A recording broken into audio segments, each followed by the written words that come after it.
The servant's entrance, the worst seat in the house. The millionaire groom had planned every detail of his ex-wife's humiliation. Make sure she enters through the back, he told security, holding up her photo. But when the black Bentley pulled up to the main entrance, and she stepped out in gold with 3 identical boys holding her hands, 500 wedding guests forgot how to breathe. Before we dive into the full story, let me know where you're watching from and what time it is. Now, subscribe to the channel and let's get started. I wanted to see exactly what she missed out on, Derek Mitchell said with a cruel smile as he added a name to the wedding guest list. And I want everyone to see her realize it. Ashley Rivera looked up from her phone, her perfectly manicured fingers pausing mid-scroll. You want to invite your ex-wife to our wedding? Is that really a good idea? Derek leaned back in his leather chair in their Atlanta penthouse. The city skyline glittering through floor-to-ceiling windows behind him, AT-35, he maintained the athletic build of his college years, his custom suit hiding the extra hours he now needed at the gym. His carefully whitened smile never reached his eyes.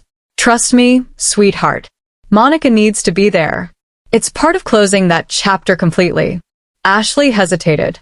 At 28, she had built her social media empire through careful image management. With over 5 million followers watching her every move, their wedding was already positioned to be the viral event of the year. Drama wasn't part of the plan. I don't know much about your first marriage, she said carefully. You never really talk about it. Derek's expression hardened momentarily before he controlled it. Not much to say. 5 years wasted with a woman who couldn't give me what I wanted. He stood and walked to the window. She was 42 when we split. Too focused on her career, too old to have children. I wanted a family. She couldn't deliver. Ashley nodded sympathetically, unaware of the lie hanging in the air between them. She crossed the room to wrap her arms around his waist, her diamond engagement ring catching the light. Our wedding will be perfect, she promised. $500,000 for the most incredible day at Chateau alone. Everyone will be talking about it for years. Exactly, Derek said, kissing the top of her head while his mind remained fixed on Monica. That's exactly what I want. The next morning, Derek sat in his downtown office overlooking Peachtree Street. Glass and chrome surrounded him, the carefully curated space projecting success and power to every client who entered. On his desk sat an ivory envelope, Monica's invitation. Mr. Mitchell, his assistant Sandra knocked lightly. The wedding planner is here for your 10 o'clock. Denderin, Derek said quickly, sliding Monica's invitation into his desk drawer. Vanessa Morgan entered, carrying a leather portfolio and tablet. Good morning. We have some exciting updates on the Chateau alone arrangements. For the next hour, Derek approved extravagant details for his wedding. Ice sculptures, rare flowers flown in from South America, custom lighting design to make every social media post look flawless. Nothing was too expensive if it created the perfect image. The ceremony space in the garden will accommodate 300 guests exactly, Vanessa explained. We've positioned the seating to ensure the best backdrop of the vineyard for photos. Perfect. Derek nodded. And the media coverage? We've confirmed 6 major lifestyle publications and arranged prime positioning for influencers with the largest followings. Vanessa said, with Ashley's followers in these publications, you're looking at potential exposure to over 20 million people. Derek smiled. 20 million people would see his triumph. 20 million people would witness Monica's humiliation. After Vanessa left, Derek removed Monica's invitation from his drawer. Taking an expensive fountain pen, he wrote a personal note on the RSVP card. Last seat, last row, where you belong. That evening, Jason Cooper arrived at Derek's office with 2 glasses and a bottle of 18-year-old scotch, as Derek's best man and oldest friend. Jason was the only person who truly knew the history between Derek and Monica. To your wedding, Jason said, raising his glass half-heartedly. Derek noticed his friend's lack of enthusiasm. What's wrong? You should be excited for me. Jason placed his glass down carefully. I saw Monica's invitation on your assistant's desk. Tell me you're not really inviting her. Of course I am, Derek replied, his tone suddenly cold. She needs to see what she gave up. Derek, it's been 3 years. You've got Ashley now. Why can't you just move forward? Derek's face hardened. Move forward after what she did to me? Do you know what it's like having people whisper behind your back thinking you left your wife because she was too old to have children? Jason sighed. But that's the story you created. Derek, you're the one who spread those rumors after the divorce. Derek turned away, unwilling to face the truth. 3 years ago, sitting in a fertility specialist's office, he had received the devastating news. Not Monica, him. Derek Mitchell, star athlete turned successful businessman, was the one who couldn't have children. His sperm count was too low, his motility poor. The doctor had suggested options, donor sperm, adoption, but Derek couldn't accept it. When Monica had gently tried to discuss alternatives, his ego couldn't bear it. He'd started sleeping around, pushing her away, until she finally asked for a divorce. Afterward, he had constructed an elaborate lie, telling everyone that Monica's age was the problem. He needed to protect his image at all costs. She humiliated me by asking for that divorce, Derek said, his voice tight. Now it's my turn. What exactly are you planning? Jason asked wearily. Derek's smile didn't reach his eyes. I've arranged for security to make her enter through the service entrance. She'll be seated in a wobbly chair in the very last row. I've positioned cameras to capture every moment of her embarrassment. By the time she leaves, everyone will see her for who she really is, a bitter, aging woman who couldn't keep her husband. Jason shook his head. This is insane. You're about to marry Ashley. Focus on your future, not your past.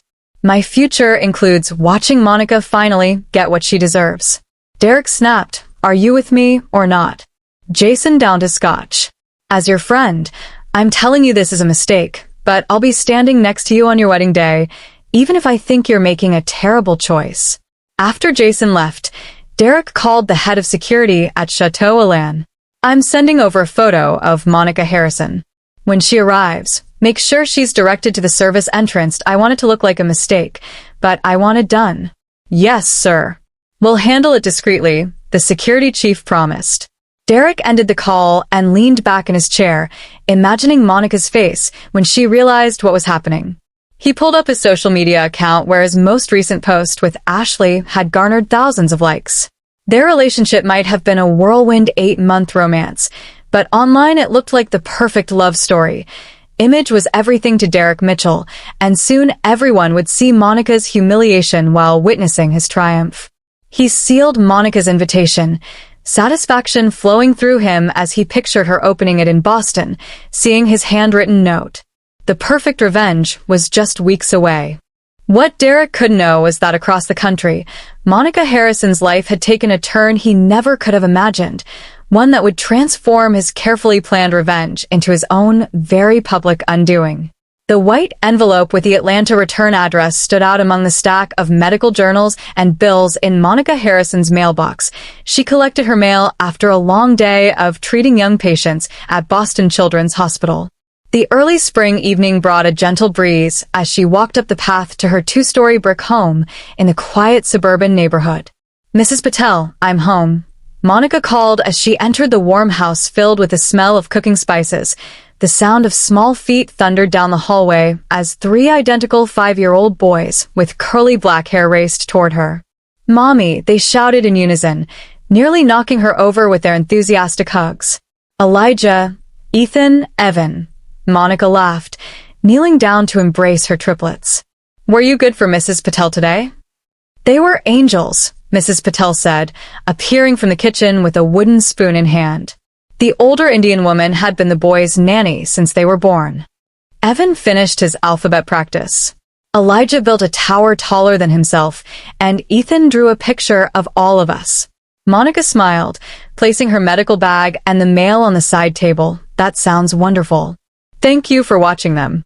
Dinner will be ready in 20 minutes, Mrs. Patel said. Chicken and vegetables tonight. Perfect, Monica replied. Boys, go wash your hands while I change my clothes. As the boys raced upstairs, Monica picked up the mail and flipped through it.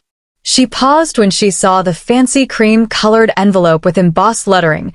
Her stomach tightened when she recognized the handwriting on the address label. In her bedroom, Monica changed from her doctor's clothes into comfortable pants and a sweater. She sat on the edge of her bed and opened the envelope. Pulling out the elaborate wedding invitation, she read the details about Derek Mitchell and Ashley Rivera's upcoming wedding at Chateau Elan Winery and Resort. Her hand trembled slightly when she turned over the RSVP card and saw the handwritten note, "Last seat, last row, where you belong." The doorbell rang, pulling Monica from her thoughts. She tucked the invitation into her drawer and went downstairs to find her office manager and close friend Tanya Williams at the door. "Ready for our Thursday dinner?" Tanya asked, holding up a bottle of wine. Their weekly dinner was a tradition that had helped Monica through many difficult times. "Always," Monica said, forcing a smile. After dinner, with the boys playing in the living room and Mrs. Patel cleaning up, Monica showed Tanya the invitation. "That absolute jerk," Tanya exclaimed, her face flushing with anger as she read Derek's note. "After everything he did to you, the lies he spread, and now he has the nerve to invite you just to humiliate you." Monica took the invitation back, her face calm despite the painful memories it stirred. Some wounds never heal, especially ones to the ego. "You're not actually considering going, are you?" Tanya asked in disbelief. Monica looked toward the living room where her boys were building with blocks. "I've spent 3 years rebuilding my life here in Boston, away from his lies. He told everyone in Atlanta I was too old to have children, that it was my fault we couldn't start a family, while hiding the fact that he was the one with fertility issues," Tanya finished. "And now you have 3 beautiful boys who prove he was wrong all along." "I moved across the country to escape his rumors," Monica said quietly. "I built a new life. I became a mother on my own terms. Maybe it's time to close that chapter completely by going to his wedding. Monica, he's clearly planning something cruel." "Exactly. He expects me to either not show up or to arrive alone and embarrassed." Monica said, "He doesn't know about the boys. He has no idea what my life is like now." Later that night, after tucking her sons into bed with good night kisses and stories, Monica sat in her home office looking at the invitation again. She picked up her phone and dialed a familiar number. "Dr. Jordan speaking," answered the male voice. "Sam, it's Monica Harrison." "Monica, how are the boys doing? Ready for kindergarten in the fall?" Monica smiled. Dr. Samuel Jordan had been more than just her fertility specialist. He had become a friend during her journey to motherhood after her divorce. "They're amazing thanks to you," she said. "I'm calling because I received an invitation today. Derek is getting married again." There was a pause on the line. "And how do you feel about that?" The invitation came with a nasty note. "He wants me there to humiliate me," Monica explained. "He still doesn't know about the boys, that I never told him I used a donor and had children." "You had every right to privacy after the way he treated you," Dr. Jordan said. "What are you thinking of doing?" Monica took a deep breath. "I think I need to go. Not for revenge, but for closure. For 3 years, I've let him control the narrative about our marriage in Atlanta. Maybe it's time people knew the truth. That's a big step. Are you sure you're ready for that?" "I think I am," Monica said, looking at the framed photo of her sons on her desk. "The boys are old enough to travel now. I have my parents in Philadelphia, who could meet us there for support. Whatever you decide, Monica, do it for yourself, not because of Derek," Dr. Jordan advised. After ending the call, Monica opened her laptop and searched for flights to Atlanta. She then dialed another number. "Chateau alone, how may I help you?" A male voice answered. "Robert? Robert Davis?" Monica asked. "Yes, this is Robert. Who's calling?" "It's Monica Harrison. We went to high school together in Philadelphia. I heard you're a manager there now." "Monica, yes, I've been here for 2 years now." "How are you?" "I'm well, Robert. Listen, I need a favor. Derek Mitchell is having his wedding there in 3 weeks." Robert's voice dropped. "I know. I saw your name on the guest list and was surprised considering he spread lies about me all over Atlanta." Monica finished. "Yes, well, he sent me an invitation with a nasty note. I believe he's planning some kind of public humiliation." "That sounds like Derek," Robert said with disapproval. "What can I do to help?" "I'm going to attend, but not the way he expects," Monica explained. "I have 5-year-old triplet boys now, Robert. Sons, Derek knows nothing about triplets." "Monica, that's wonderful." Robert paused. "Wait, are they?" I used a donor after the divorce, Monica clarified. Derek was the one with fertility issues, not me. That was just another one of his lies. I always suspected as much, Robert said. What do you need from me? I need to avoid whatever trap Derek has set, Monica said. Can you help me arrive on my own terms? Consider it done, Robert promised. I'll personally make sure you and your boys are treated with respect. After finishing the call, Monica walked to her closet and pulled out a garment bag. Inside was a stunning golden Kent cloth dress she had purchased years ago, but never worn. Her mother had encouraged her to buy it to connect with their Jamaican heritage. Monica held it up, picturing herself wearing it to Derek's wedding with her 3 boys in matching outfits. She wasn't going for revenge. She was going to reclaim her truth with dignity. She looked at the invitation one more time before placing it on her desk. Tomorrow, she would book the flights and call her parents. It was time to show Derek Mitchell that his lies hadn't destroyed her. They had set her free. Monica slipped the golden dress back into the garment bag. Tomorrow, she would call her to Taylor in Boston to order matching outfits for the boys. She needed everything to be perfect when they arrived in Atlanta Point 3 weeks before the wedding. Derek Mitchell paced across the marble floor of his Atlanta penthouse. The floor-to-ceiling windows displayed the city skyline as he scrolled through the wedding RSVP list on his tablet for the 5th time that morning. She still hasn't responded, he muttered, frowning at Monica's name on the list. In the living room, Ashley was filming a video for her social media followers.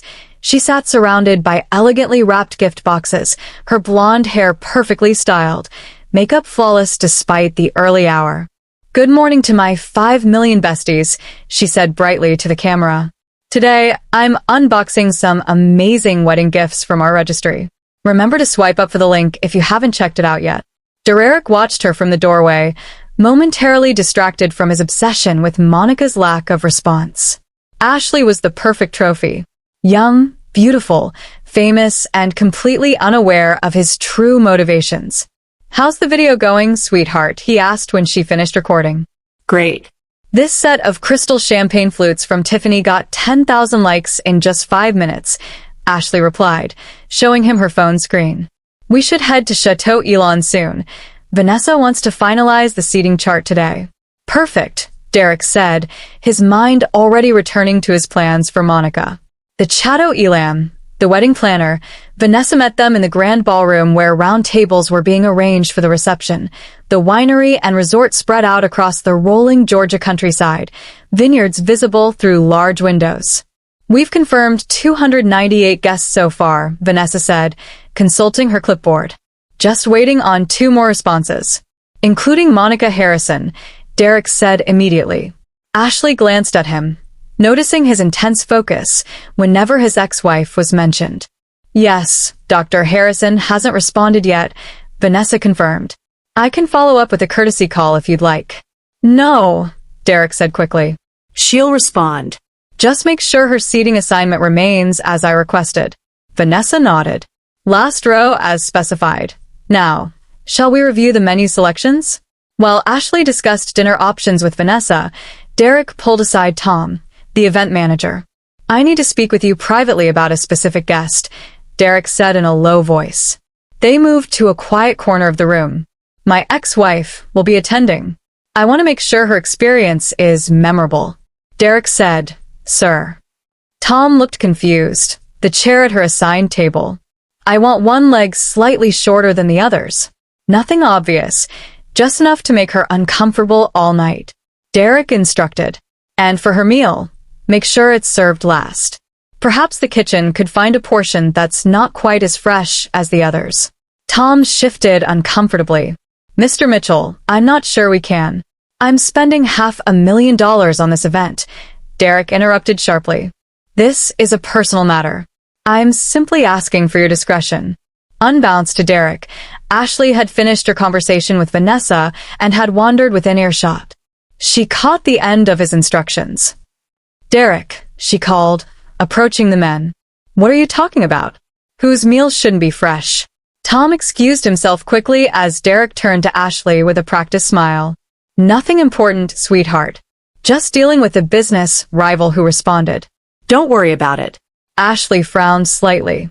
It sounded like you were asking them to serve bad food. You misheard, Derek said, taking her hand. Come on, let's check out the ceremony space again. The flowers arrived for the trial arrangement.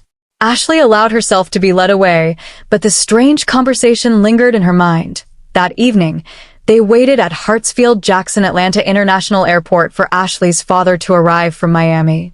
James Rivera emerged from the gate, a tall man with salt and pepper hair and a serious expression that softened when he saw his daughter.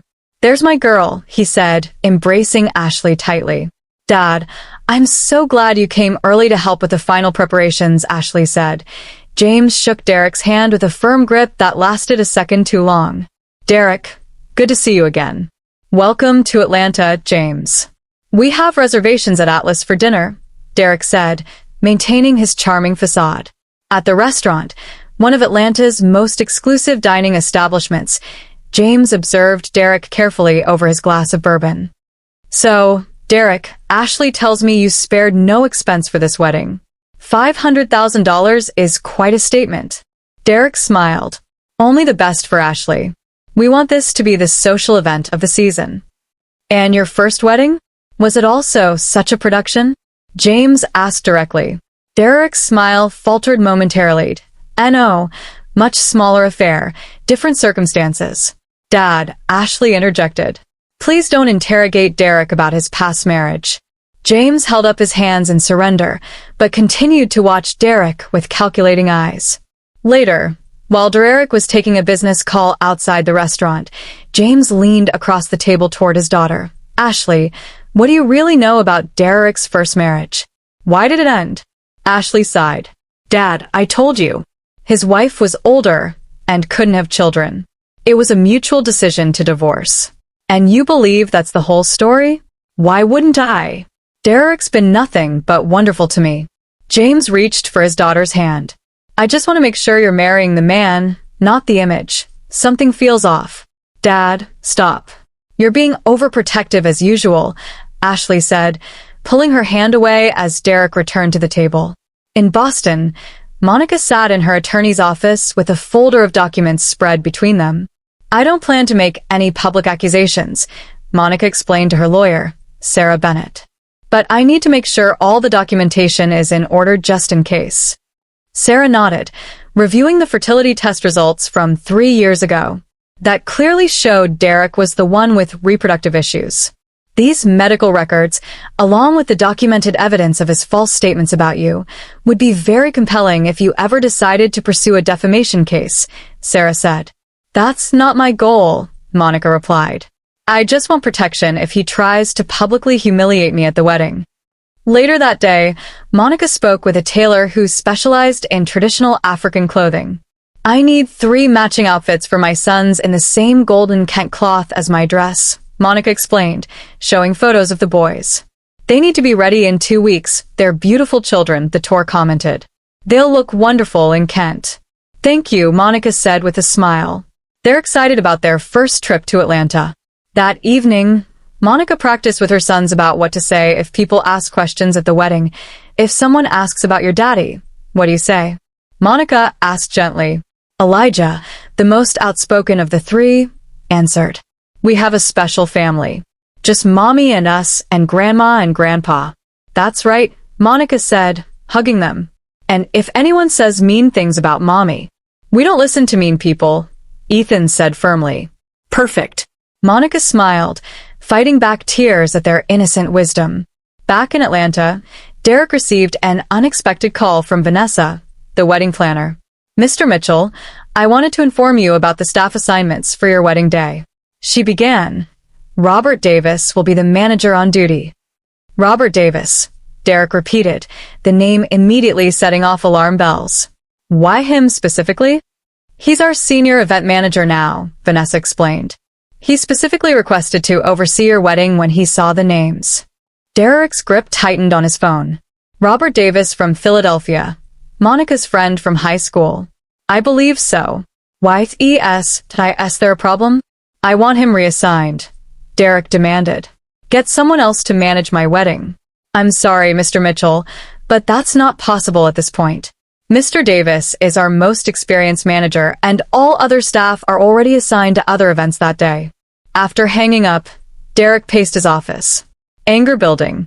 Robert and Monica had been close friends years ago. This couldn't be a coincidence.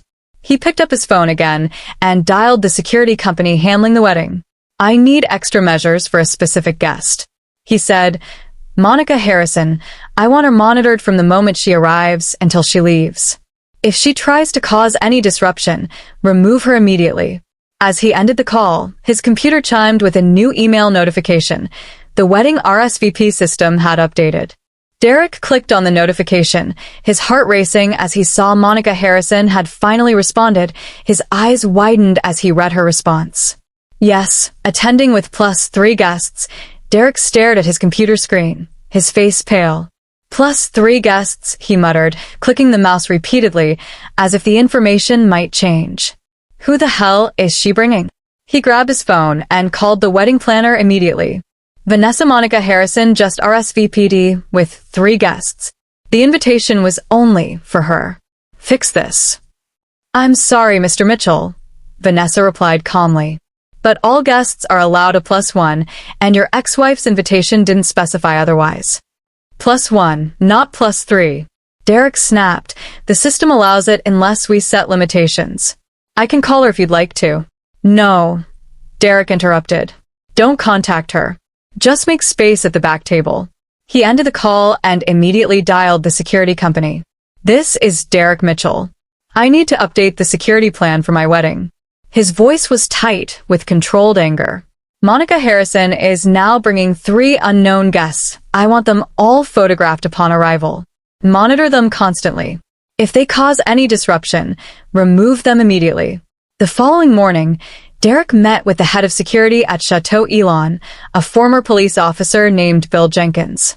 We've added 2 more men to the team, Bill explained, showing Derek the security plan on a tablet. They'll be positioned here and here. He pointed to the entrance and near Monica's assigned table. Good. And the photographer? He'll be disguised as part of the catering staff. We have a small camera hidden in the flower arrangement near their table.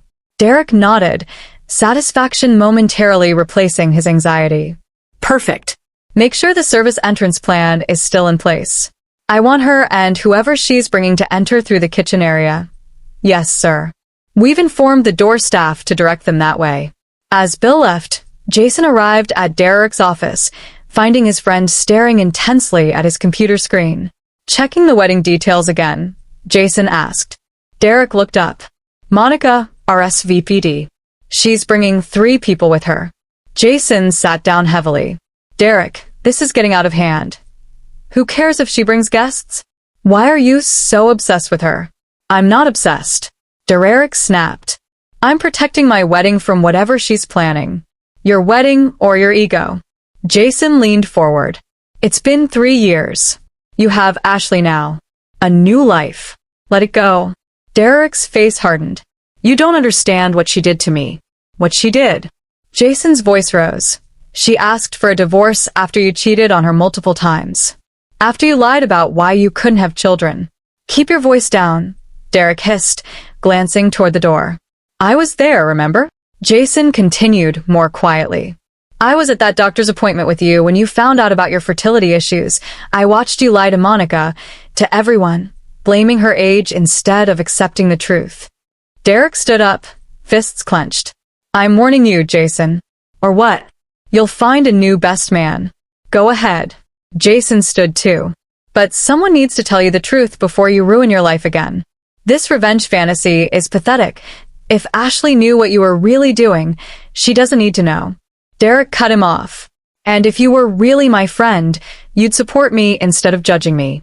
Real friends tell the truth even when it hurts, Jason said, walking toward the door. I'll still stand with you at the wedding, but I'm not participating in whatever cruel plan you have for Monica. That evening at their penthouse, Ashley was reviewing her social media posts when she overheard Derek on the phone in his office. The door was slightly ajar, and his raised voice carried down the hallway. Listen, Mark, the investors don't need to see those particular numbers, Derek was saying tensely. Just show them the projected returns we discussed. The West Side project will recover once we secure the additional funding. Ashley moved closer to the door. Her curiosity piqued. No, absolutely not. Derek continued. Those funds were temporarily reallocated. It's a common practice. Yes, I understand the legal implications, but no one will find out if you just follow the plan. Ashley accidentally bumped the door, causing it to creak. Derek immediately ended his call. Ashley, how long have you been standing there? He asked, his face composed, but eyes weary. Just got here, she lied. What was that about? You sounded upset. Derek smiled smoothly. Just business stress. My partner is being overly cautious about our latest development project. It sounded like something about misrepresented funds, Ashley said carefully. Derek's expression hardened for a split second before his charming mask returned. You misheard. Mark is concerned about construction cost overruns. That's all. Nothing for you to worry about. He stood and wrapped his arms around her. Let's talk about something more important. Your father mentioned taking us to dinner tomorrow night at that new place in Buckhead. Ashley allowed the subject change, but filed away what she'd heard. It was the second time this week she'd caught Derek in what felt like a lie Boston. Monica sat on the floor of her living room, helping her sons pack their small suitcases for the trip to Atlanta. We're going on an airplane? Ethan asked excitedly. Yes, sweetheart. First to see Grandma and Grandpa in Philadelphia, then all together to Atlanta, Monica explained. Will there be other kids at the party? Evan asked carefully, placing his favorite stuffed bear in his suitcase. Maybe a few, Monica said. Remember what we practiced? If grown-ups ask questions that make you uncomfortable, you can always come find me. And we don't talk to the man who made Mommy sad. Elijah added solemnly. Monica hugged him. That's right. This trip is important for Mommy to finish an old story. But I'll be with you the whole time. After tucking the boys into bed, Monica made a video call to her old college friend Sarah Thompson, who still lived in Atlanta. The golden outfits arrived today, Monica said, showing Sarah the beautiful Kent cloth ensembles for her sons. They match my dress perfectly. You're going to make quite an entrance, Sarah said with a smile. I still can't believe you're actually doing this. Neither can I sometimes, Monica admitted. But it feels right. After 3 years of hiding from his lies, I'm finally ready to show my truth. I've booked the hotel rooms near Chateau Elon as you asked, Sarah said. Your parents will be in the connecting room next to yours and the boys. Thank you, Monica said. There's one more thing I need to do. After ending the call with Sarah, Monica opened her laptop and created a new email address. She carefully drafted a message, attached a photo of Derek's cruel invitation note, and sent it to 5 of Derek's business associates, whose contact information she had saved from her married days. The email was simple. Before celebrating with Derek Mitchell, you should know how he treats people. This is the note he sent with my wedding invitation. She closed her laptop, not expecting replies. The seeds of doubt had been planted, not for revenge, but for truth. 2 days later, Monica and her sons landed in Philadelphia. Her parents, George and Evelyn Harrison, waited at the airport arrivals area. Evelyn burst into tears at the sight of her grandchildren running toward her. After settling at her parents' home, Monica finally showed them Derek's invitation. That horrible man, George exclaimed, his face reining with anger. After everything he did to you, he has the nerve to invite you just to humiliate you again. Dad, it's okay, Monica said calmly. This invitation is actually a gift. It's giving me the chance to finally close this chapter on my terms. Evelyn studied her daughter's face. You're not doing this for revenge, are you? No, Mom. I'm doing it for peace. For 3 years, I've lived with his lies hanging over me in Atlanta. I left my practice, my friends, my life there because of his rumors. This is about reclaiming my truth. Back in Atlanta, Derek was reviewing the seating chart with Vanessa when his phone rang. It was Tom from Chadow. Mr. Mitchell, I wanted to inform you that Robert Davis has specifically requested to be the manager on duty for your wedding. He insists on personally overseeing all aspects of your event. Derek's face darkened. Did he say why? He mentioned wanting to ensure that such a high-profile event receives the best possible service. But given your concerns about him knowing your ex-wife, I thought you should know. Thank you for telling me, Derek said, his mind racing. Keep me updated on any unusual requests or changes he makes. As he hung up, Vanessa looked at him questioningly. Just a small issue with the venue staff, Derek said dismissively. Nothing to worry about. But as he returned to reviewing the seating chart, his hand trembled slightly. First Monica's mysterious plus 3 guests, now her old friend insisting on managing his wedding. Derek couldn't shake the feeling that his perfect plan for revenge was somehow slipping out of his control. Derek gripped his phone tighter as a sense of unease settled over him. The perfect revenge he had planned so carefully was starting to show cracks. The next evening, Chateau was transformed into a fairy tale setting. White flowers and crystal decorations filled the grand ballroom. Outside, the garden ceremony space featured an elaborate floral arch where Derek and Ashley would exchange vows. The following day, staff members rushed around, making final adjustments to everything from lighting to chair placements. Derek stood in the center of it all, barely noticing the beauty surrounding him. His eyes constantly moved to the entrance, checking for any sign of Monica's arrival. The rehearsal starts in 20 minutes, Vanessa reminded him, clipboard in hand. The wedding party should begin gathering now. Derek nodded distractedly. Has security reported anything about my ex-wife? Is she in Atlanta yet? I haven't heard anything, Mr. Mitchell, Vanessa replied.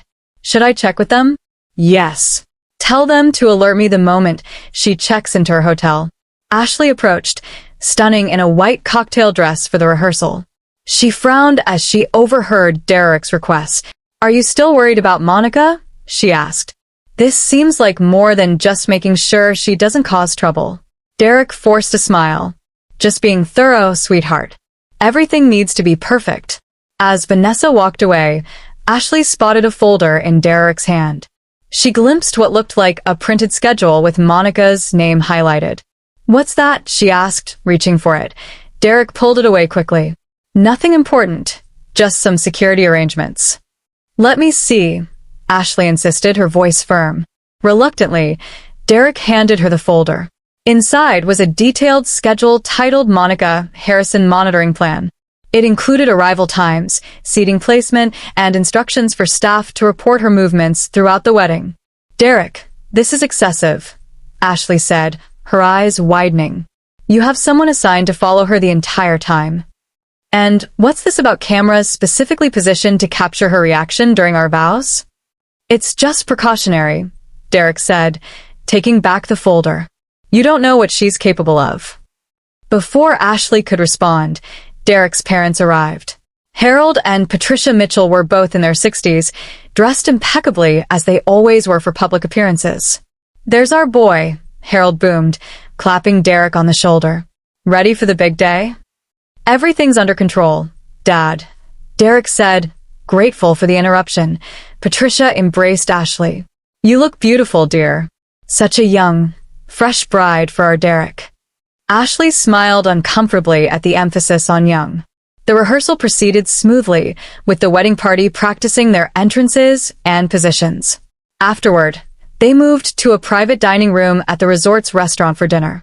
Crystal glasses clinked as Harold stood to offer a toast. To Derek and Ashley, he began, raising his champagne flute. Son, after your first marriage, your mother and I worried you might never find happiness again. But you've done well for yourself, a beautiful young wife who can finally give you the family you've always wanted to new beginnings and future grandchildren. An uncomfortable silence followed. Ashley's smile froze as she realized the implication about her youth and fertility compared to Monica. Jason, seated beside Derek, muttered under his breath, real classy, bringing up children considering the truth. Derek elbowed him sharply. Shut up. During dinner, Jason excused himself to use the restroom. Ashley, noticing he'd been unusually quiet, followed him. Jason, she called, catching him in the hallway. Can I ask you something? Jason stopped, looking uncomfortable. Of course, Derek seems obsessed with his ex-wife being here. It feels like more than just wanting to show off his new life. What really happened between them? Jason hesitated. Ashley, I think you should ask Derek about this. I have He says she couldn't have children because of her age, and that's why they divorced. But something feels off about the whole story. It's not my place to, Jason began. Please, Ashley interrupted. I'm marrying him tomorrow. I deserve to know the truth. Jason took a deep breath. Look, the divorce wasn't about children. Not really. It was about Derek's inability to accept. There you are, Derek's voice cut in sharply. He appeared in the hallway, eyes narrowed. The dessert is being served. What are you two discussing so seriously? Nothing important, Jason said, shooting Ashley an apologetic look before walking back to the dining room. Derek took Ashley's arm, his grip a little too tight. What did he tell you? Nothing, Ashley said. But I wish someone would. Across town, Monica checked into the Hilton Hotel with her 3 sons and her parents. The boys bounced excitedly on the hotel beds while Monica arranged their clothes for the next day. The golden outfits are hanging in the closet, Evelyn said, helping unpack. They look absolutely beautiful, Monica. Thank you for being here, Monica said, hugging her mother. I couldn't do this without you and Dad. Her phone rang. It was Robert from Chateau Ella. Monica, everything is set for tomorrow, he said. I've arranged for a black Bentley to pick you up. The driver will bring you directly to the main entrance, bypassing the service entrance trap Derek set up. Thank you, Robert. Has he noticed anything unusual? He's suspicious, but he doesn't know what's happening. He tried to have me removed from managing the wedding, but I insisted. I'll be there personally to escort you and the boys to your seats. I appreciate this more than you know, Monica said after how he treated you and the lies he spread. It's the least I can do, Robert replied. Get some rest.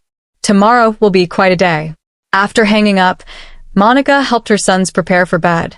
As she tucked them in, Elijah asked a question. Mommy, will the man who made you sad be angry when he sees us? Monica sat on the edge of the bed. He might be surprised, sweetheart. But you don't need to worry. Grandma and Grandpa will be with you the whole time. Remember what we practiced. We stay together. Evan recited. We use our inside voices, added Ethan. And we look handsome in our special clothes, Elijah finished with a smile. Monica kissed each of their foreheads. That's right. Now get some sleep, my brave boys. Back at Chateau Elon, the rehearsal dinner had ended. Ashley and Derek returned to their luxury suite in silence. The tension between them was palpable. Are you going to tell me what's really going on with Monica? Ashley finally asked as Derek loosened his tie. I've told you everything that matters, Derek replied dismissively. No, you haven't. I found the security instructions. Derek, you're planning to humiliate her at our wedding. Why would you do that? Derek turned to face her. You don't understand what she did to me. How she damaged my reputation by divorcing you. People get divorced all the time, Ashley said, growing frustrated. It's not that simple, Derek snapped. Just trust me on this. Ashley shook her head. That's not good enough anymore. Not when our wedding is being turned into some revenge plot. She grabbed her phone and walked toward the door. Where are you going? Derek demanded. To call my dad. I need someone to talk to who will actually tell me the truth. Ashley met her father in the hotel lobby 20 minutes later. James Rivera listened carefully as his daughter explained her concerns. I've always felt there was something he wasn't telling me about his divorce, Ashley concluded. And now this obsession with Monica attending and these elaborate plans to track her every move. James took his daughter's hand. I've been worried about Derek from the beginning. Men who are obsessed with controlling their past are usually hiding something. What should I do, Dad? The wedding is tomorrow. That's your decision, honey. But remember, it's easier to cancel a wedding than it is to end a marriage. In her hotel room, after the boys and her parents were asleep, Monica stood before the mirror in her golden Kent cloth dress. The rich fabric caught the light, making her appear to glow. Her mother had helped her braid her hair earlier, incorporating gold threads that matched the dress. Monica touched the fabric gently, remembering how different her life had been 3 years ago. She had left Atlanta broken by Derek's lies, her reputation in tatters. Now she was returning on her own terms, not as a victim, but as a strong, successful woman and mother. She wasn't coming for revenge. She was coming for closure, to finally free herself from the shadow of Derek's lies. As she carefully removed the dress and hung it up for tomorrow, Monica felt calm. Whatever happened at the wedding, she would face it with dignity. The truth would finally be seen, not just heard. Morning sunlight streamed through the windows of Chateau Isla as Monica put away her golden dress. In just a few hours, she would wear it to face the man who had spread lies about her for 3 years. The wedding day dawned bright and cleared by 6 o'clock in the morning. The winery estate was already busy with activity. Florists arranged the last of 20,000 white roses along the garden aisle. Caterers prepared food for 300 guests in the massive kitchen. Sound technicians tested microphones and speakers. In the bridal suite, Ashley sat in a silk robe while a makeup artist applied foundation to her face. Her bridesmaids chatted excitedly around her, taking selfies and sipping mimosas. Despite the festive atmosphere, Ashley felt a knot in her stomach that wouldn't go away after her conversation with her father last night. "You look worried," said Tiffany, her maid of honor. Wedding day jitters. Before Ashley could answer, there was a knock at the door. James Rivera entered, carrying a tray with coffee and pastries. "Breakfast for the bride," he announced with a smile that didn't quite reach his eyes. He set the tray down and pulled Ashley aside while the bridesmaids were distracted with the food. "Did you sleep at all?" he asked quietly. Ashley shook her head. "I kept thinking about everything. The wedding, Derek, his ex-wife." "It's not too late to postpone," James said gently. "People would understand." "Postpone a $500,000 wedding the day it's happening?" Ashley whispered. "The internet would explode. My followers would." She stopped herself. "Is that what I'm really worried about? My social media reputation?" James squeezed her hand. "Only you can decide what matters most. Honey, I and the groom's quarters." Derek stood by the window in his undershirt and suit pants, repeatedly refreshing an app on his phone. The screen showed various security camera feeds from around the property. "Any sign of her?" Jason asked from the doorway, already dressed in his best man's tuxedo. "Nothing yet," Derek replied without looking up. "Security says she hasn't checked out of her hotel." Jason sighed heavily. "Derek, it's your wedding day. Focus on Ashley, not Monica." "I am focused," Derek snapped. "I just need to make sure everything goes according to plan." "You mean your revenge plan?" Jason said. "This is insane, Derek. You're about to marry a woman who loves you, and you're obsessed with humiliating your ex-wife." Derek finally looked up from his phone, his face tight with anger. "You don't understand. After the divorce, do you know what it was like? People looked at me differently. They whispered that I left my wife because she was too old to have children. My reputation. A reputation you created." Jason interrupted. "You're the one who spread those rumors about Monica. You're the one who couldn't accept the truth about your own fertility issues." Derek stepped forward, his voice dangerously low. "I'm warning you for the last time. Drop it." "Or what? I've been your friend for 15 years. I'm the only one who knows the whole truth, and that's eating you alive." Jason straightened his tie. "I'll stand beside you today because I promised I would. But after this, I'm done watching you destroy yourself and hurt others." Derek's phone buzzed with a notification. His attention immediately returned to the security feed. "The florists need my approval on something. We'll finish this conversation later." "No, we won't," Jason said to Derek's back as he left the room. "Because you never actually finish any conversation about the truth." Across town at the Hilton, Monica helped her sons dress in their matching golden outfits. The rich Kent cloth shimmered as she adjusted Elijah's small bow tie.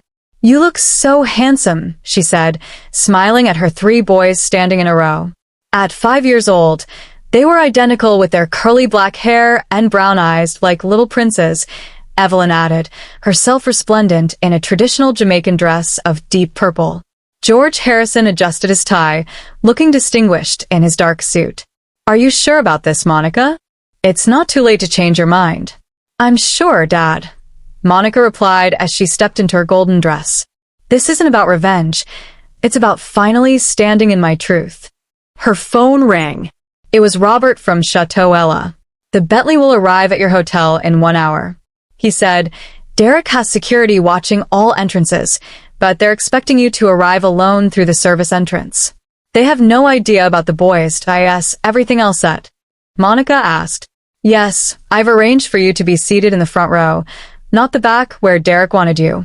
The ceremony starts at 2 o'clock. Most guests will be seated by 1:30. Thank you, Robert. I'll never forget this. After ending the call, Monica sat down with her sons for a final review. Remember, there will be lots of people today.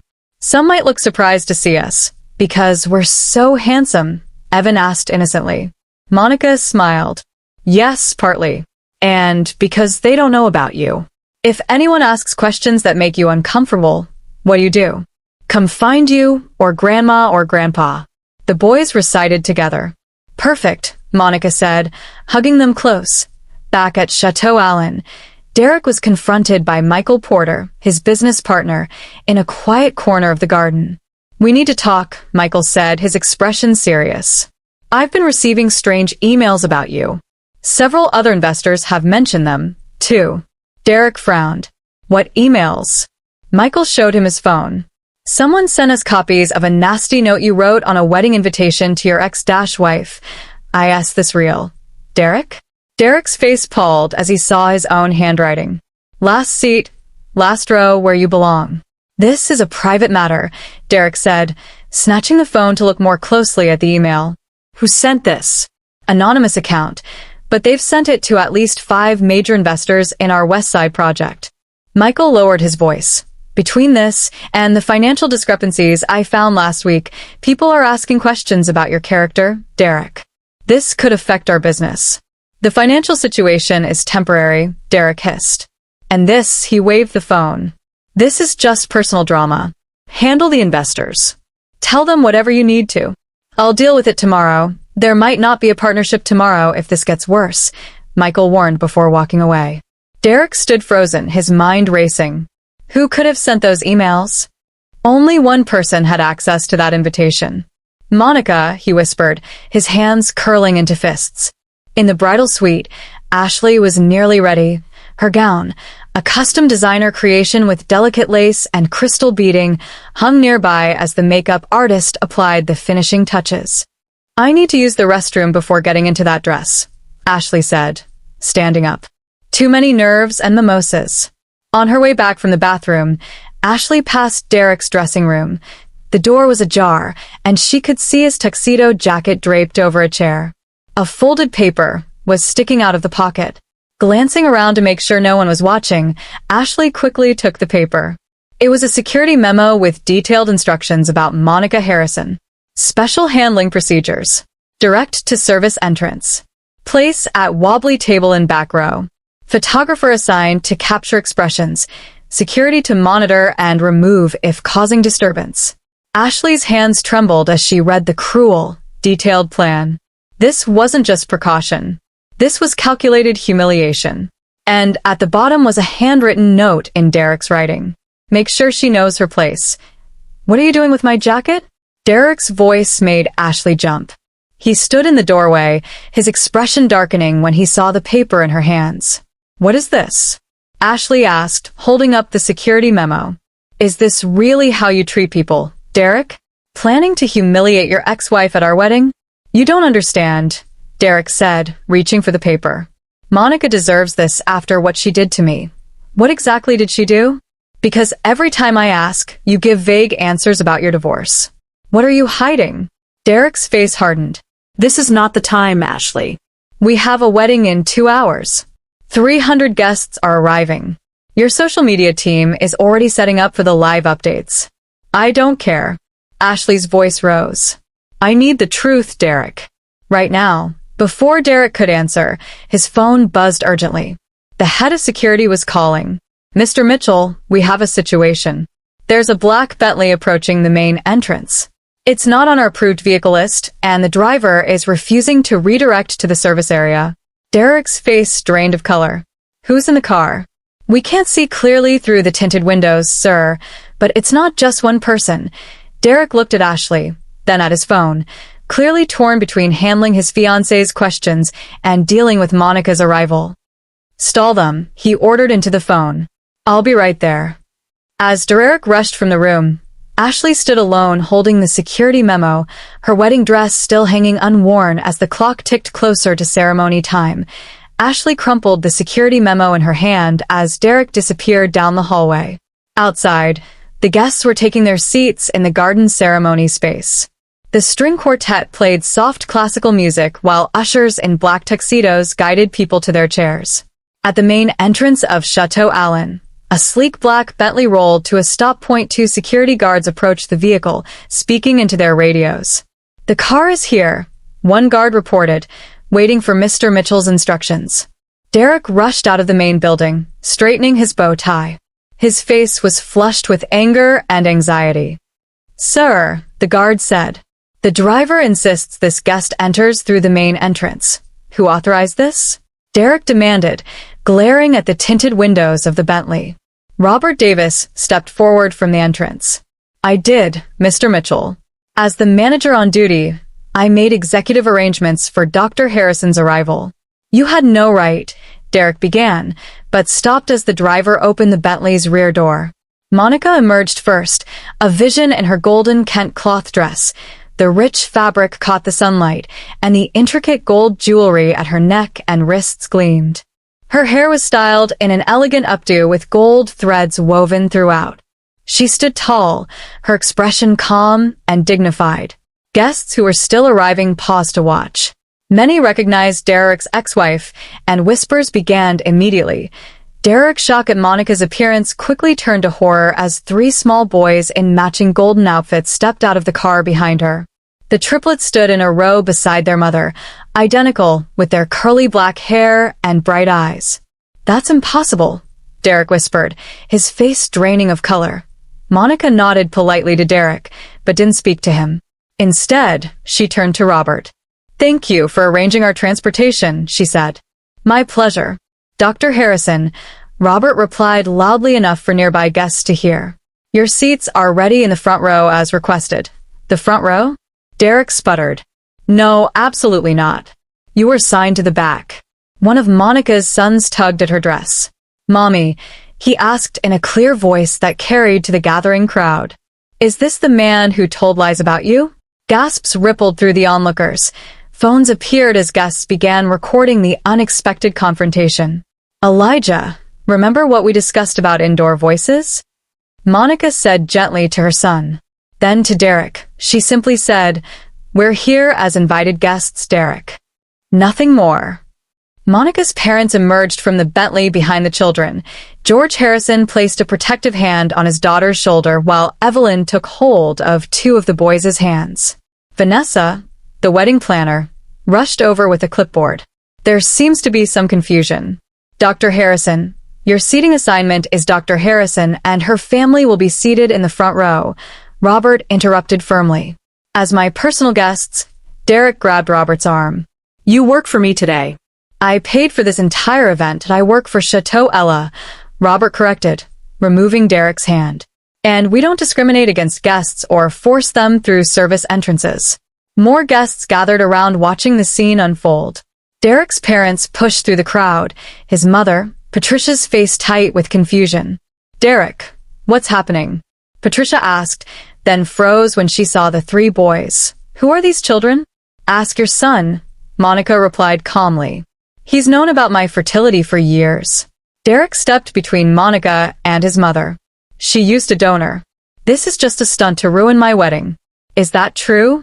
Patricia asked Monica. "I did use a donor," Monica confirmed. "After my divorce, when I learned that despite Derek's claims, I was not the one with fertility issues, the crowd's whispers grew louder. Derek's father, Harold, stepped forward, his face red with anger. "How dare you bring this drama to my son's wedding day?" he shouted. "I was invited," Monica said, holding up the invitation she had brought with her, complete with this special note. She turned it over to display Derek's handwriting. "Last seat, last row, where you belong." More gasps and murmurs spread through the gathering. Derek lunged for the invitation, but Jason stepped between them, having come outside to investigate the commotion. "That's enough, Derek," Jason said firmly. "Stay out of this," Derek growled. "No," Jason replied. "This has gone far enough. I've watched you lie about Monica for 3 years. I was there when the doctor told you about your low sperm count. I watched you blame her age instead of accepting the truth. Complete silence fell over the crowd. Derek's mother covered her mouth in shock. You told us she couldn't have children. Patricia whispered to Derek. You said that's why you divorced. He lied, Jason confirmed. And he's been living with that lie ever since. At that moment, Ashley appeared at the entrance, still in her robe instead of her wedding dress. She had heard enough of the confrontation to understand what was happening. She walked slowly toward Monica and the boys, studying their faces. These are your sons? She asked quietly. Monica nodded. Yes, they're 5 years old. Ashley quickly did the math in her head. 5 years old meant they were conceived shortly after Monica's divorce from Derek after he had supposedly left her because she couldn't have children. 5 years, Ashley repeated, turning to Derek with tears forming in her eyes. You lied about her about everything. Derek reached for her arm.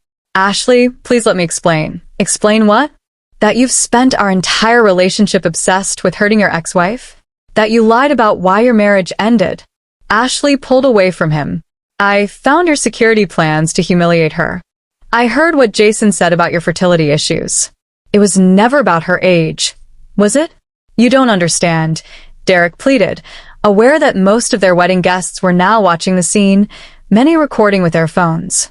I understand perfectly, Ashley said, her voice breaking. Our entire relationship was built on lies. This wedding was just another performance for your ego. Derek's business partner, Michael, stepped forward from the crowd. Derek, my phone is blowing up with messages from investors. They're seeing this live streamed on social media. I don't care. Derek shouted, losing control. This was supposed to be my day, my perfect day to show everyone, show everyone what? Ashley interrupted. That you could fool another woman into marrying you. That you could publicly humiliate your ex-wife to protect your fragile ego. Monica touched Ashley's arm gently. I never meant for this to happen. I came for closure, not to ruin your day. Ashley looked at Monica with surprising compassion. You didn't ruin anything. He did that all by himself. She turned to the gathered crowd. I'm sorry, everyone. There will be no wedding today. With that, Ashley pulled the diamond ring from her finger and placed it in Derek's hand. Your performance is over, Derek. Derek stood frozen as Ashley walked back toward the main building. The bridesmaids hurried after her, whispering urgently among themselves.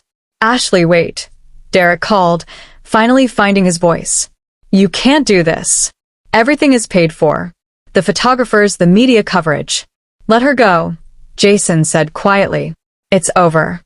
Guests began to murmur and move uncertainly. Some headed toward their cars while others lingered, not wanting to miss any more of the unfolding drama. Derek turned on Monica, his face contorted with rage. Are you happy now? You've ruined everything. No, Derek, Monica replied with dignity. I simply came with the truth. You ruined things yourself with lies. Monica took her son's hands. Come on, boys. We should go, but Mommy, Evan said innocently. You said we were going to a party. The party is canceled, sweetheart. Monica explained gently. As Monica and her family turned to leave, Derek stood alone in the center of his half-empty wedding venue. $300,000 worth of flowers surrounded him. A wedding cake worth $5,000 waited in the kitchen, expensive champagne chilled in ice buckets that would never be opened. And all around him, his carefully constructed image crumbled as guests whispered and pointed, their phones capturing every moment of his public humiliation, exactly what he had planned for Monica. Silence fell over the garden as Monica and her family turned to leave. Derek stood frozen, surrounded by the expensive decorations of a wedding that would never happen.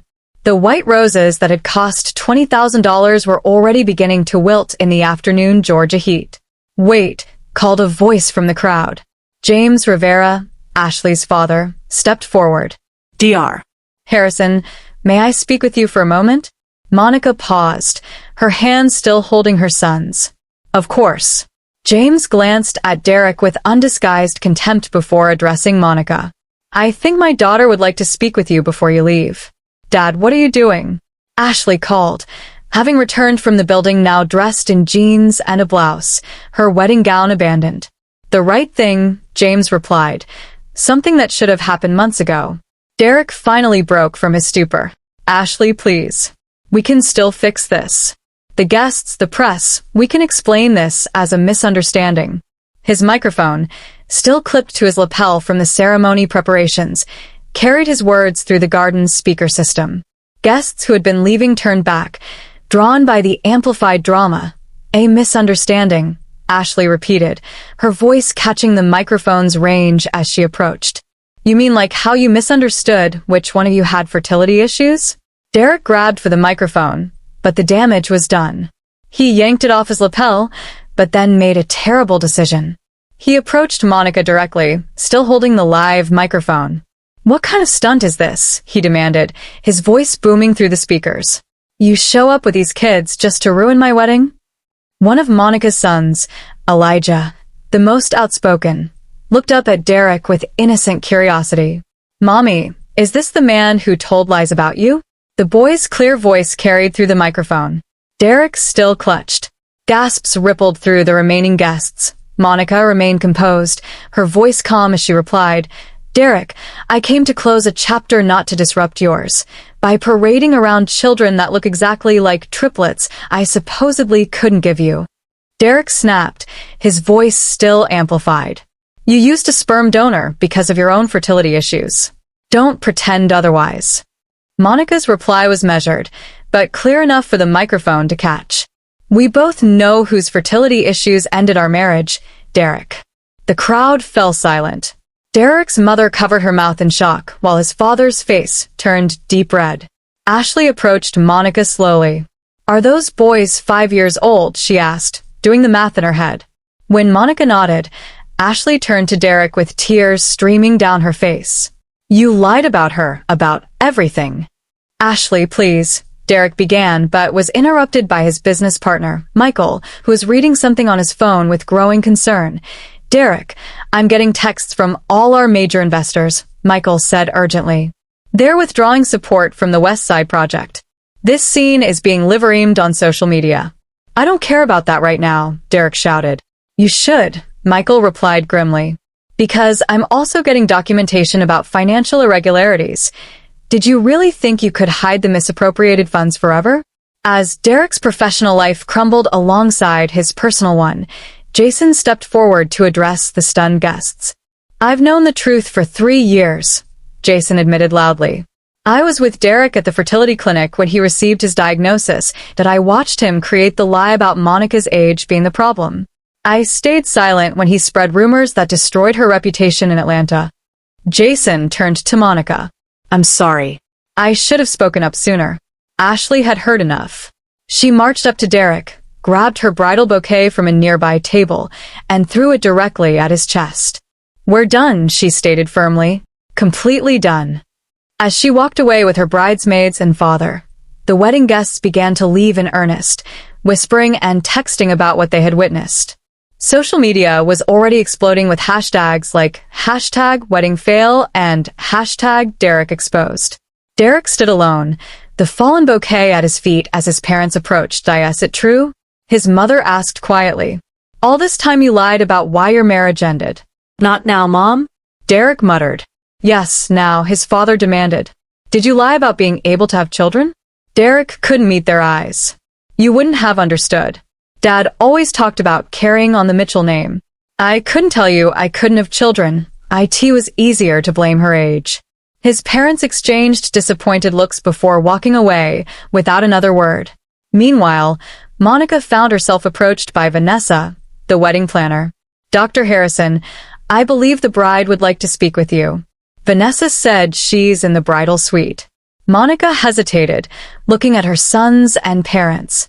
Go, her mother encouraged, we'll watch the boys. Monica followed Vanessa through the now empty ceremony space and into the main building. In the bridal suite, she found Ashley sitting alone, her elaborate makeup struck by tears. I'm so sorry, Monica began. I never intended this outcome. Ashley looked up surprisingly without anger. You didn't cause this. I should thank you for saving me from marrying him. That wasn't my goal, Monica said, sitting beside Ashley. I just needed to close that chapter of my life on my terms, not his. How long were you married? Ashley asked. 5 years, Monica replied. By the end, I barely recognized myself. He has a way of making you doubt your own reality. Ashley nodded slowly. I felt that, too. Things that didn't make sense, questions he wouldn't answer clearly. I ignored so many red flags. We all do when we want to believe in someone, Monica said gently. Your boys are beautiful, Ashley said after a moment. You did it all on your own? Monica smiled softly. With help from my parents and friends. It wasn't the family I had imagined, but it's become everything I needed. I should have asked more questions, Ashley admitted, about his past, about you. Maybe then I wouldn't be sitting here in a canceled wedding venue with 300 people gossiping about me online. Social media will find something new tomorrow. Monica assured her. Trust me, I survived much worse rumors in Atlanta. Ashley's father knocked gently on the door before entering. I've arranged for us to stay at a different hotel tonight, he told Ashley. Away from all this. Thank you, Dad, Ashley said, standing up. She turned to Monica. Strange as it sounds, I'm glad you came today. So am I, Monica replied honestly. As Monica left the bridal suite, she found Robert waiting in the hallway. I've arranged a private dining room for your family, he said, away from prying eyes. Mr. Rivera and his daughter will join you, if that's acceptable. That's very kind. Thank you, Monica said. In the small vineyard restaurant away from the main reception hall, Monica's family gathered with Ashley and her father for an unexpected meal together. The boys, oblivious to the adult drama, happily colored on children's menus while the adults talked quietly. To new beginnings, James toasted, raising a glass of the vineyard's wine. Through the window, they could see Derek trying to enter the restaurant, only to be turned away by the staff. He walked alone to his car, photographers capturing his solitary exit as guests departed without saying goodbye. Later that evening, Ashley checked into a suite at the Ritz-Carlton in downtown Atlanta. As she sat on the bed, she took out her phone and began typing a brief statement to her millions of followers. Today taught me that truth matters more than perfect pictures. I'm taking some time away to focus on what's real. Thank you for your understanding and support. Meanwhile, Monica returned to her hotel with her family, feeling lighter than she had in years. The weight of Derek's lies had finally been lifted. She tucked her sleepy sons into bed, kissing each one goodnight. As she prepared for bed herself, her phone screen lit up with a text message from an unknown number. Monica picked it up, surprised to see Ashley's name. Thank you for the painful truth I needed. The message read, Can we talk tomorrow before you leave Atlanta? Monica stared at her phone screen, reading Ashley's message. After a moment, she typed back, Of course. Name the time and place. The response came quickly. Breakfast at 9 o'clock at the hotel restaurant. Just as I'll be there, Monica replied before setting her phone on the nightstand and closing her eyes. The next morning, social media platforms were flooded with videos and posts about the wedding disaster at Chateau Alone. Hashtags like #DerekExposed and #WeddingFail were trending nationwide. Clips of Derek's microphone confession about his fertility issues had been viewed millions of times overnight.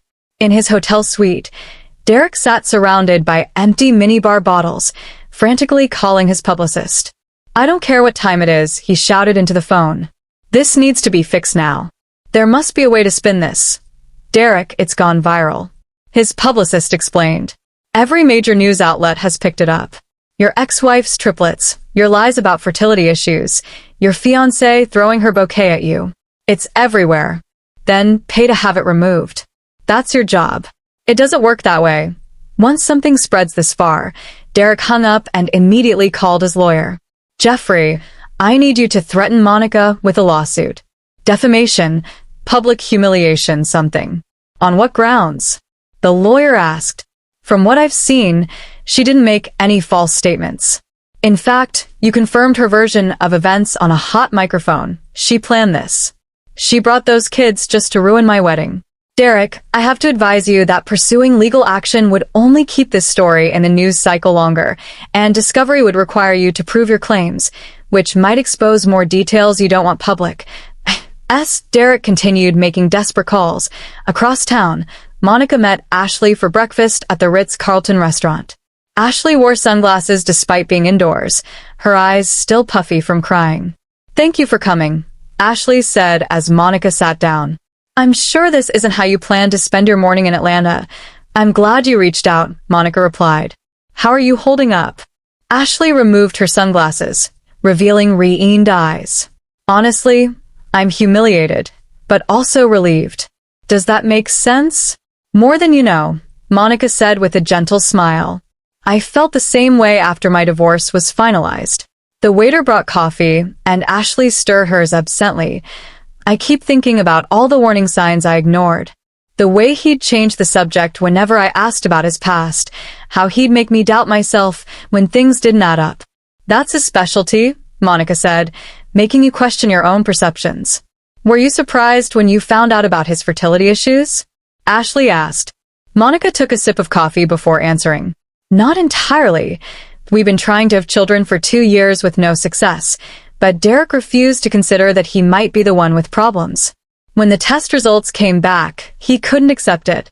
And then he created a whole false narrative about you," Ashley said, shaking her head. "I can't believe I fell for his charms so completely." "Don't blame yourself," Monica said.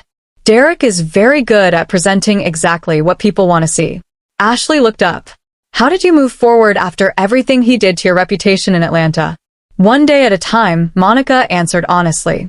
"I moved to Boston, focused on my medical practice, and eventually decided to have children on my own terms. The boys gave me purpose beyond proving Derek wrong." "They're amazing," Ashley said. "And they look so much like you." "They're my world." Monica smiled. "What about you? What comes next?" Ashley sighed. "I canceled the honeymoon to Bora Bora this morning. Dad thinks I should get away from social media for a while. Maybe stay with my aunt in Portland. She has a small bookshop there, and internet presence at all." "That sounds peaceful," Monica said. "I posted a brief statement last night," Ashley continued. "No details, just that I'm taking time away. My followers are going crazy with speculation, but for the first time, I don't feel obligated to explain my life to them." After breakfast, Monica and Ashley walked through the hotel lobby together. "It's strange," Ashley said. 24 hours ago, we were supposed to be enemies in Derek's mind. Now, I feel like you're the only person who truly understands what I'm going through." "Sometimes the most unexpected connections come from shared experiences," Monica replied. "Even painful ones." They hugged goodbye, both women finding unexpected closure in their meeting. When Monica returned to her hotel, her parents were helping the boys pack their suitcases for the trip home. "How was your breakfast?" Evelyn asked. "Good," Monica said. "Ashley is going to be okay. She's stronger than she realizes." George looked up from helping Evan fold a shirt. "And what about you? Was coming back to Atlanta worth it?" Monica smiled. "Yes, I needed this closure more than I knew." Her phone buzzed with a text from Robert. "Thought you might want to see this." Attached was a link to a news article titled "Mitchell Development Faces Investigation Following Wedding Scandal." Later that afternoon, Robert arranged a final lunch for Monica's family before their departure. They enjoyed their meal in a private dining room at a downtown restaurant. Monica received messages from several former Atlanta friends who had witnessed the wedding disaster. "I always knew Derek's story didn't add up," wrote her old neighbor Susan. "I'm sorry I didn't stay in touch after the divorce. Those boys are beautiful, Monica. Atlanta misses your kind heart at the Children's Hospital," texted Dr. Williams, her former colleague. Each message helped heal a small part of the pain Derek's lies had caused over the years. Across town, Derek tried to enter his office building, but found his access card deactivated. His assistant met him in the lobby, looking uncomfortable.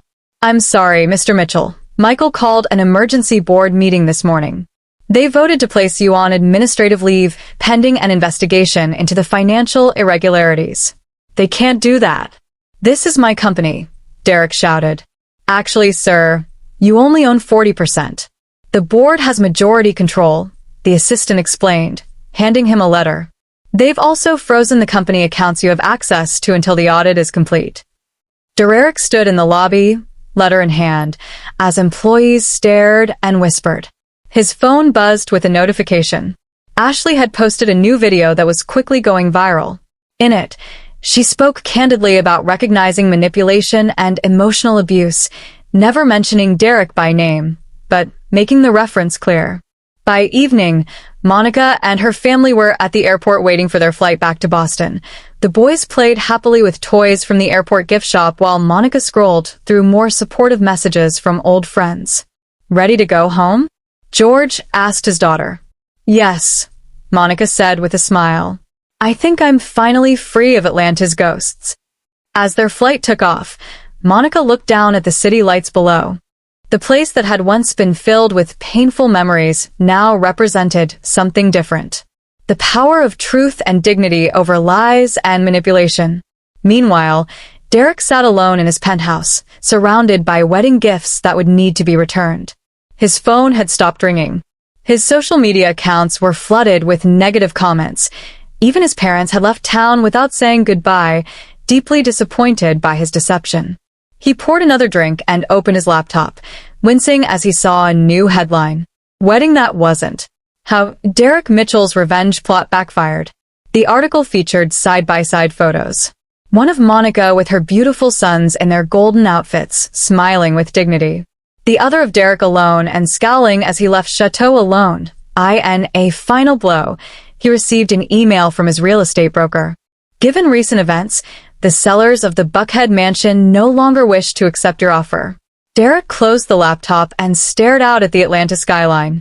The city that had once celebrated him as a successful businessman now buzzed with gossip about his downfall. The perfect revenge he had planned had become his own public humiliation instead.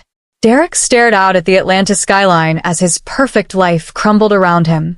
The revenge he had so carefully planned had become his own undoing instead. 6 months later, autumn leaves covered the sidewalks of Boston as Monica Harrison hurried into the prestigious children's hospital where she worked. Her white coat swished as she navigated the familiar hallways, greeting nurses and fellow doctors with a warm smile. Good morning, Dr. Harrison called the receptionist. The board left a message for you. They want to confirm you'll attend the announcement ceremony on Friday. Monica smiled. Tell them I wouldn't miss it. Later that day, Monica stood proudly in the hospital's main conference room as the chief of medicine made his announcement. It gives me great pleasure to introduce our new head of pediatrics, Dr. Monica Harrison, he said to enthusiastic applause. Her dedication to our youngest patients and her innovative treatment programs have made her the perfect choice for this position. As colleagues congratulated her, Monica's phone buzzed with a text from Mrs. Patel. The boys are so excited about your news. We made celebration cookies. That evening, Monica returned home to find her living room decorated with handmade signs reading, Congratulations, Mommy. Elijah, Ethan, and Evan, now in kindergarten, rushed to greet her at the door. Did you get a bigger office? Elijah asked, his eyes wide. Will you still be our doctor, too? Ethan wondered. Can we visit you at work? Evan added. Monica laughed, hugging all three. Yes to all your questions, and Mrs. Patel tells me we have cookies to celebrate. As the boys raced to the kitchen, Monica checked her email. Among the congratulatory messages was one from Ashley Rivera. She clicked it open. Dear Monica, congratulations on your promotion. Sarah told me the news. I'm so happy things are going well for you. Life in New York has been good for me. The social media consulting firm I started is growing quickly. Turns out my experience has value beyond posting perfect pictures, that I help companies create authentic online presences instead of fake perfection. I still think about that day sometimes. While it was painful, it was also the wake-up call I needed. Thank you again for your rescue. Warmly, Ashley. Monica smiled as she typed a quick reply thanking Ashley and sharing news about her sons starting kindergarten. Their unexpected friendship had been one of the surprising outcomes of that dramatic day. Meanwhile, in Atlanta, Derek Mitchell stood in the empty living room of what had once been his luxury penthouse. A real estate agent waited by the door as Derek took one last look around. The bank has accepted your short sale offer, the agent said. It's not ideal, but it will stop the foreclosure proceedings. Derek nodded silently. The past 6 months had destroyed everything he'd built. The investigation into his company's finances had revealed years of misrepresentation and creative accounting. Major projects had been abandoned. Investors had fled, and his business partner had testified against him to save himself from charges. "Your new apartment is ready whenever you are," the agent continued awkwardly. "It's not what you're used to, but it's in a decent neighborhood." Derek looked out the floor-to-ceiling windows one last time. "From penthouse to one bedroom in 6 months," he muttered. "All because of Monica." "Sir," the agent asked. "Nothing," Derek replied. "Let's go." The decent neighborhood apartment was a far cry from Derek's former luxury lifestyle. A small living room with basic furniture, a kitchenette, and a bedroom barely large enough for a double bed. Derek placed his suitcase on the floor and sat heavily on the couch. His phone rarely rang these days. Former friends and business associates had disappeared. His social media accounts had been deactivated after months of public ridicule. The story of the wedding that backfired still appeared occasionally on lists of greatest social media disasters. Derek opened his laptop and checked his email, deleting another rejection letter from a potential employer. His reputation made finding work in real estate development nearly impossible in Atlanta. 2 weeks later, Monica arrived in Chicago for a medical conference. She had been invited to speak about work-life balance as a single mother in a demanding medical career. After her presentation, doctors and medical students approached with questions and compliments. As the crowd thinned, Monica noticed a familiar face waiting nearby. Jason Cooper stood at the edge of the room, his expression uncertain. "Jason," Monica said, surprised. "What are you doing here?" "I live in Chicago now," he explained. "I work for a healthcare investment firm. When I saw your name on the conference program, I thought I'd come hear you speak." There was an awkward silence before Jason continued. "You are excellent, by the way. Very inspiring." "Thank you," Monica replied. "Are you doing well?" Jason nodded. "Much better since I left Atlanta and all that drama behind. I cut ties with Derek after the wedding. It was long overdue. Would you like to get coffee?" Monica suggested, surprising herself. "Catch up properly." Over coffee at a nearby cafe, Jason and Monica talked about their lives since that fateful day 6 months ago. "I should have spoken up sooner," Jason admitted. "I knew the truth about Derek's fertility issues from the beginning. I watched him spread those lies about you for years." "Why didn't you?" Monica asked gently. Jason stared into his coffee cup. "Fear, I guess." Derek had been my friend since college. Our business circles overlapped, and honestly, I didn't have your courage. It took me 3 years to find that courage, Monica reminded him. "Your boys are amazing," Jason said, looking at the photo Monica showed him on her phone. "You've built a beautiful life. What about you?" Monica asked. "Are you happy in Chicago? Getting there?" Jason smiled. "My job is fulfilling. I'm seeing a therapist to work through my guilt about staying silent for so long, and I'm learning to be more honest, even when it's difficult." As they prepared to leave, Jason hesitated. "Some lies seem small until they grow to consume everything," he reflected. Monica smiled. "And some truths take time to find their way into the light, but they always do." They exchanged contact information, both feeling a connection that hinted at future possibilities. The following month, Monica took her sons to Philadelphia for her parents' 40th wedding anniversary celebration.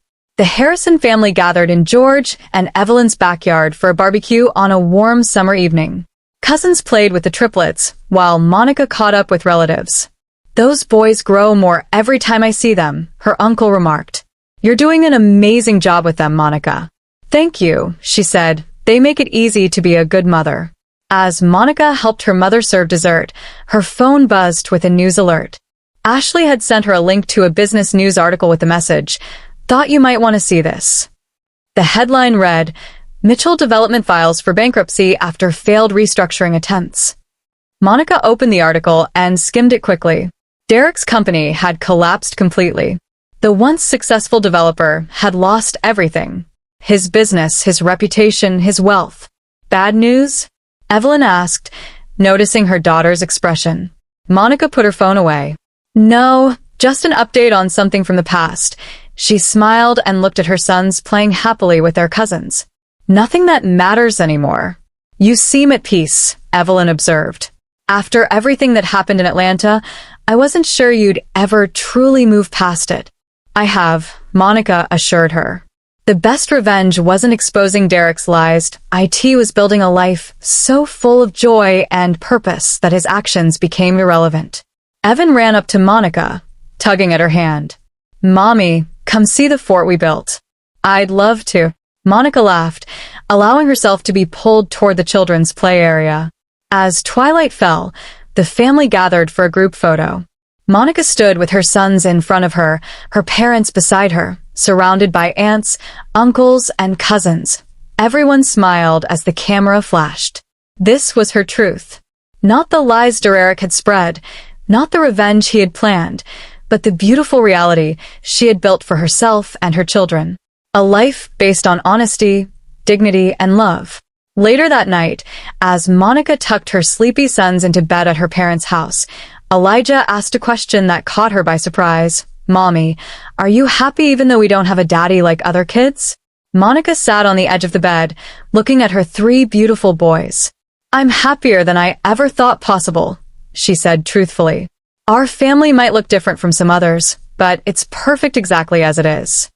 I think so too, Elijah said, snuggling under the covers. Monica kissed each boy goodnight and turned out the light. In the quiet darkness, she reflected on how differently her life had turned out from what she had once planned. The pain of Derek's betrayal and lies had eventually led her to greater happiness than she could have imagined. She took out her phone and looked at Jason's text message from earlier that day, thinking about our coffee in Chicago. Would love to catch up again next time you're here, or I'm in Boston. Monica smiled as she typed her reply. I'd like that very much. The past was finally where it belonged, behind her, and the future with all its possibilities stretched bright and open ahead. If you enjoyed today's video, I'm sure you'll love the next one. Don't waste time. Just click on the screen.